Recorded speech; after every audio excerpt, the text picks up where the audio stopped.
All right, guys, we're out at the future home of Pallet on North Michigan Street. This is across from the Wood Creek Townhomes. I want to show you the work that's continuing to happen out here. We've got earth moving equipment and electrical work that's been done out here. Hundreds of thousands of dollars of money being put into this. And I referenced Chancey's article on Reddit. Well, it was on MB Out Loud on Substack, but it got shared over to Reddit. And I wanted to come out here and just kind of highlight a few of the, got a resident going by there. Wanted to highlight a few of the comments on that post.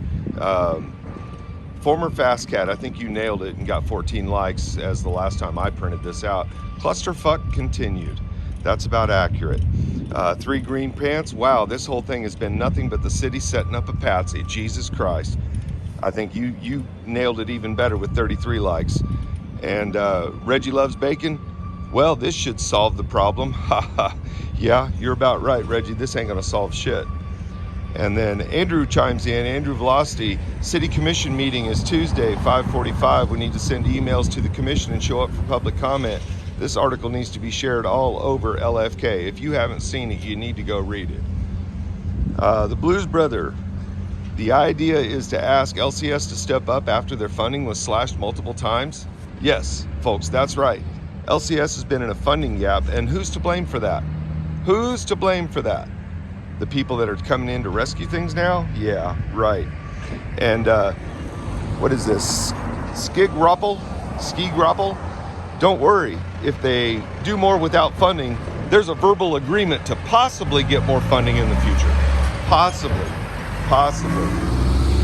And Andrew chimes back, LCS has been the city's whipping boy for the last decade. It's finally come to this festering head because Lawrencians have seen the shit show that actually happens when the city tries to run homeless programs. The North Side support side especially, but also their complete failures with winter shelter at the community building. Yes, let's not forget the guy that was carrying the gun in the community building that didn't even know common sense gun safety, and that was allowed by your city staff. Community building, the farce of Pallet, Camp Woody, etc., etc. So now the whole community is putting pressure on the city to do better, and their only solution is to deflect responsibility to their favorite scapegoat, the private nonprofit organization of the Lawrence Community Shelter. And I share your outrage, buddy. He says, I am outraged that our city government thinks they can swoop in and take over LCS and make unsafe and unreasonable demands for LCS to run homeless programs for such a paltry amount of funding. Welcome to the start of fascism. Lawrence, that's where we're at right now. I'm gonna leave that as the final comment because that's the final say. City staff is stepping in here. City leaders are making a bad decision based on bad advice from city staff, and unless somebody steps in to stop this, this is the direction we're headed, and we're headed straight toward another failure, guys. Straight toward another failure.